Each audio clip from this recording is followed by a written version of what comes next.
Donald Trump has won a serious landslide victory in the Iowa caucuses. It's the crucial first contest in the race to become the Republican candidate for November's US presidential election. And wow, did he win big. Joining me right now to discuss this is Greg Swenson, chair of Republicans Overseas UK. Welcome back. We spoke to you before, and we're speaking to you after, and also Claire Pearsall, who's a former Home Office advisor, who is still with us as well. Greg, I mean, look, we knew Donald Trump was going to win. The question was by how much. We were talking about on the show yesterday. They were kind of playing it down, his team, going, hey, a win's a win, a win. We're not giving anything. He won more than 51% of the vote. Bearing in mind, people had to come out in minus 35 degrees Celsius, wind chill, snow, to actually turn out to go and vote. He was 30 points ahead of his nearest rival, who turned out to be Ron DeSantis, who came into second place, pipping Nicki Hailey, who was in just slightly behind him in third place. They kind of swapped around. Maybe they'll swap around the other way in New Hampshire next week. But they will. How significant is this victory? It's significant. I mean, as you pointed out, it's a record win. 30 points has never been that's never been achieved by a Republican non-incumbent. And bearing in mind, Donald Trump didn't win the Iowa caucuses in 2016, and he went on to win the presidency. And he was probably in the high 20s, low 30s in 2016. So to be over 50, especially when the last poll had him at 48, so he overachieved the polling. It's a record win, 52, and also the 30-point spread. The question is, do you look at him as a non-incumbent or an incumbent? He's a quasi-incumbent president. He was president only 3 years ago. Presidents that are incumbents running for re-election should be polling at 90 in their own party. What Trump has going for him is his likely opponent is Biden, is also polling in the 60s. You have an incumbent president and a quasi-incumbent president, both polling in the 60s. It's a car crash. I'm wondering also how significant it is in terms of who turns out to vote for in these things. It's sort of like, where we have, let's say, the Tory or the Labour leadership contests here. The people who actually are members of the party able to vote, people who actually have that much interest in, tend not to be the same sort of people who are maybe the traditional voter of those parties, but also, crucially, the floating voters, the independents, who actually decide elections. And certainly in a country like America, where we saw, goodness me, in the last couple of elections, how incredibly close those votes can be. It is those independents. Are the sort of people who will decide if it is a close-run election people who are likely to vote for Donald Trump? Or does he just appeal to his base? As huge as his base is, does he have any appeal outside it? He does. And again, it's in the context of who his opponent is. So you have an opponent in Biden who endorses policies that are bad for working people, that are bad for independents. Net zero, climate change obsession. And the reckless spending that's caused the inflation, the complete ignorance at the border. And so, creating that humanitarian crisis, those are things that people care about, much like here in the UK. And so that's the advantage that Trump has, is his opponent is flawed, and it's been a failure of an administration. I think if Trump was running against anybody else, independents would go for the opponent.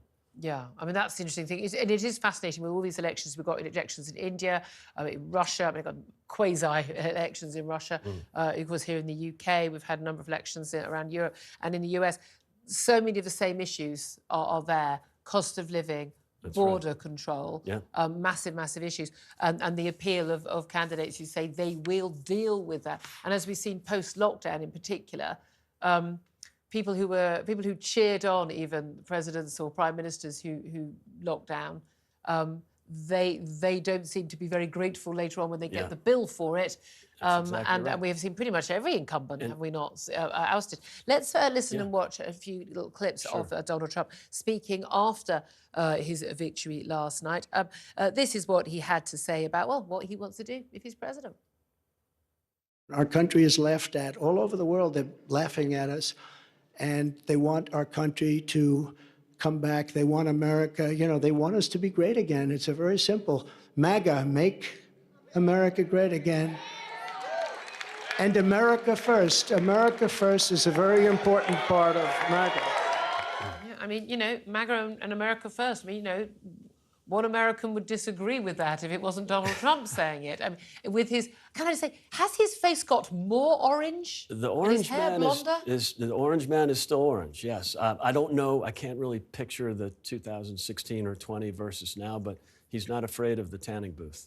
No, it's just literally bright orange makeup. It's the weirdest thing. But again, that's that sort of appeal. But lots of the critics, the sort of the Hillary Clinton type, the deplorable say, well, these people are idiots. They don't, they don't understand this appeal. But if you are in middle America and you are struggling with the cost of living, you haven't had a pay rise in years, you've dealt with inflation, the cost of gas to get to work, the cost of food is rising. You're seeing huge number of millions, he's quite right, he's not exaggerating, millions of migrants come across the border.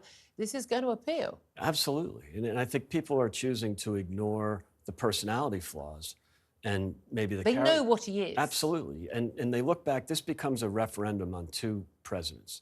And if you look at the Trump years versus the Biden years, you'll take the Trump years all day long. Wages are down 2.5% in real terms since Biden took office. Just in 2019, they were up 6.3%. They were up more. But again, isn't a lot of this just down to the economic, climate? No, policy works. And as suspicious as I was about Trump in 2016. You're not a fan. I didn't vote for him in 2016 in the primaries, but I was pleasantly surprised at the way he governed, because the conservatives like us were concerned that he would not govern like a conservative. He did, and those economic policies cutting taxes worked. for the rich. No, well, look, but not for the rich. And that's a myth. I want to talk about the border, though, because that is a very big issue, as it is here with the Rwanda bill in the Commons today. Let's play a couple of clips of what Donald Trump had to say about dealing with the massive, and it is a huge influx of people on the southern border with Mexico. We're going to seal up the border. Because right now we have an invasion. We have an invasion of millions and millions of people that are coming into our country. I can't imagine why they think that's a good thing. It's a very bad thing. Again, I can't think of most people, other than sitting around Democrat, New York and California dinner tables, who wouldn't agree with that. Here's where he went a little bit further in this next tip. Let's have a watch and a listen to this. We can't have that. We can't have that. It's not sustainable as a country. It's horrible. And they're coming from prisons and jails. They're coming from all over. They're coming from countries that most people have never heard of. And they're coming from mental institutions and insane asylums. They're being emptied out into our country. And they're terrorists. Many terrorists are coming in. I think he was very much going off script at this point, taking it further. But again, that will absolutely tie into what a lot of people are thinking. Yeah, he's saying what people are thinking. And sometimes it's clumsy, sometimes there's some hyperbole in there, but the facts are the facts, and there's 8 million illegal immigrants that have recently entered the country. The scale 8 million. is... It's bigger than all but 3 million in the last states. year. Yeah, it's bigger than every month, more than the population of Pittsburgh comes through the border and is settling all over the country. So, this is a humanitarian crisis. I wish he had appealed to that sentiment a little bit more, but he's right on most measures, and this is really important to voters. And the Biden administration is doing it on purpose, and that's what really troubles me. Or certainly don't care, they're unaffected by it. Of course, Donald Trump and his rich family would be unaffected by it too, but then still talking about it. Yeah. Do you think, though, coming back to, we've got New Hampshire primary next week. It's kind of different rules for primaries than a caucus, obviously, where you can actually sort of vote in advance. You don't have to turn out on a snowy evening. A lot of mail. We think that Nicki Hailey may do better there. She will. More moderate appeal. But realistically, has Trump done this now? Yeah. I mean, he's got the nomination. I think so. If he wins in New Hampshire, no Republican candidate has ever done that. So if both Iowa and New Hampshire, if he does that, it's clearly over. But even if Nikki Haley were to surprise and win in New Hampshire, it's a different electorate there. It's moderate. Yeah, they're not necessarily They're New England Republicans. 50% are independents. Very favorable for Nikki Haley. I don't think she'll make it past New Hampshire, though, because when you get to South Carolina, even though it's her home state, much more conservative and not likely to support Mrs. Haley. That's been true. And and a question I put to Laurie Laird, we spoke to a little bit earlier in the States, asking her, is it likely that he might offer the VP candidacy to either Nikki Haley or to Ron DeSantis? And is it likely that they would actually accept it? And she said he was more likely to offer it to me. But I think that would be great. I think it would be so much fun. Do you think that's likely? Who do you think he's got in mind? I don't and does think it matter? It probably does not matter. You know, I think he wisely chose Mike Pence in 2016 because he needed a true conservative on his ticket. Again, because conservatives were rather suspicious. He wanted to get the Christian right, didn't yes, he? that helped. Well, then the thing is, he got that vote sewn up. He then said he would appoint people to the Supreme Court, deal with issues like abortion and things like that. Yeah. Well, wow, he's done that, hasn't he? He's got three. He was very, lucky in his terms as president to get 3 appointees on the Supreme Court. Yeah. That's sewn up now for probably 20 years. Possibly. It's a relatively young court. I think there's a chance, you'll see a retirement in the next administration, but not likely. I think Clarence Thomas will hang on. He's in his mid to late 70s. So Trump was smart in 2016. He went to the Federalist Society and he got the list. Yeah. Give me a list of 25, and he stuck with it. 25% of people who voted for Trump in 2016 voted on one issue only, and that was the Supreme Court. Now, this is one of the key things. Claire Pearsall, coming back to you, you've been involved in politics for a very long time. You're a special advisor in the Home Office. When it comes to how people vote now, so many people have just sort of thrown away their sort of, in the UK, their allegiance to Labour or the Tories or Lib Dem, whoever it is. And, that Brexit vote in 2016 really, churned things up, didn't it? And so many people just felt, I will vote on the issues I care about and the people who I think are going to deliver. And much as in America, cost of living, border control, immigration, 2 massive issues. Simple. It is, and in this country, healthcare, which in the States, in a very different way, it's also healthcare. It's things that affect you and your family, and I think people are fed up with all of these promises that just go by the wayside. And does it fascinate you that Donald Trump is seen as someone who can resolve this? It does. I mean, I've never been a fan. I'm slightly in awe of him because he has come from nowhere. He's come from the business world. He is very, very orange, as you put out there, and big and bold. But fair play to him. He has done what most people couldn't. Yeah, we did. Well, look, I'm going to take a quick call. I'd love to get your reaction to this, Greg Swenson. I'm asking you a question today. Would you welcome a second Donald Trump presidency and why? Give us a call, 0344 499 1000. Text on 87222, or you can get in touch on X at TalkTV. Johnny has done just that and says only a fool would be against a Trump second term at this point. Jessica says yes, and no.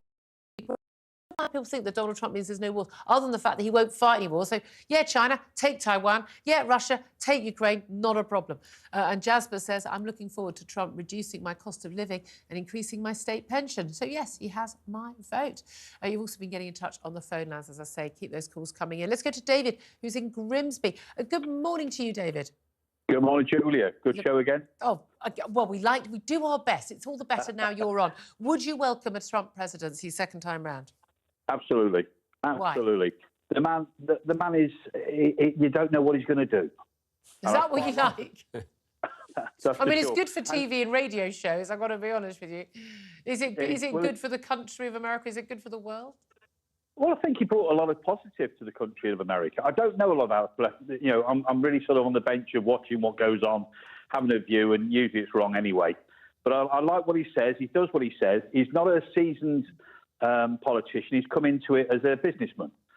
He's got a lot of money, so he doesn't really care what people think on him, and he'll say and do what he really thinks. He doesn't particularly go for these polls. He doesn't follow. He follows what he says, and he does what he says. I like that. That's very interesting. Rightly or wrongly, I like it. That's very interesting to hear. David, thank you very much indeed. David in Grimsby. Let's just put that to you just very briefly to Greg Swenson. People say that again and again. They just, they think he's more honest than most politicians. Is he?